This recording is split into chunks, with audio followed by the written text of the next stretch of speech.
What's up guys? In this video I'll show you how to install a oil catch can on your Mazda Rx8. Here are the things you're gonna need. An oil catch can, a catch can filter with adapter screw.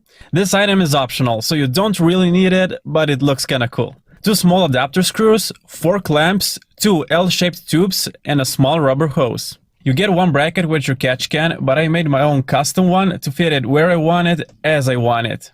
Then you get these 2 screws to screw them on the catch can. I also made this custom bracket that will hold the whole thing together. Some pliers, a screwdriver, a 12mm wrench, a 19mm wrench, and lastly, 1.5 meters of this oil tube with an internal diameter of 10mm. First up, let's take our catch can, remove the mega screws and replace them with the thinner ones. When done, tighten them with a 19mm wrench. Next, let's take our L-shaped tube and screw it in. Take your 12mm wrench and tighten the screw. Take your small rubber hose, insert it in the other L-shaped tube and test the fitting. If the hose is too long, cut it and make it fit. Next up, insert the hose into the mounted L-shaped tube and position the bottom one. Put the catch can between your legs, hold the bottom tube and tighten the nut on it. Once you're done, it should look like this. Moving on, take your bracket, mount it on the back of the catch can and screw it down with these 2 little screws. Take your main bracket and mount it on the existing ones.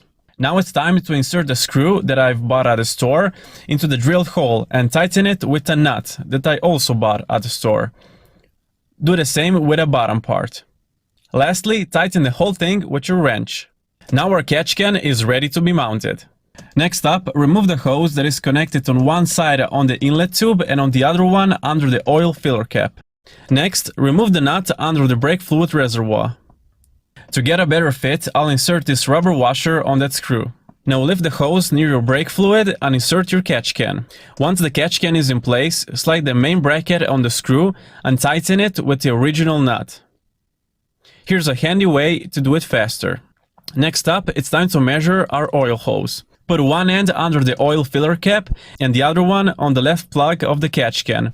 Mark it, take your pliers and cut it. Next, take the remaining hose, put it under your intake, put one end on the lower plug of the inlet tube and the other one on the remaining catch can plug. Cut the wire to the required length. Take the first hose, put on a clamp and insert it in the plug under the oil filler cap. Take your screwdriver and tighten it.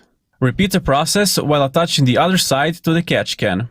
Now take the second hose, slide it under the intake, put a clamp on and plug one side to the inlet tube and the other one to the remaining plug of the catch can.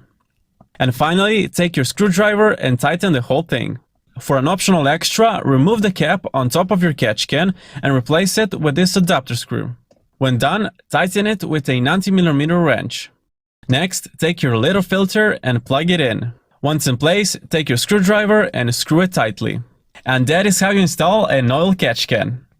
So if you're one of those guys who usually overfills his oil, then girl, hit the link down below and get yourself a catch can. And that's it for today. Thank you so much for watching. If you like this video, make sure to give it a like and remember to subscribe if you haven't already. And I'll see you guys next week.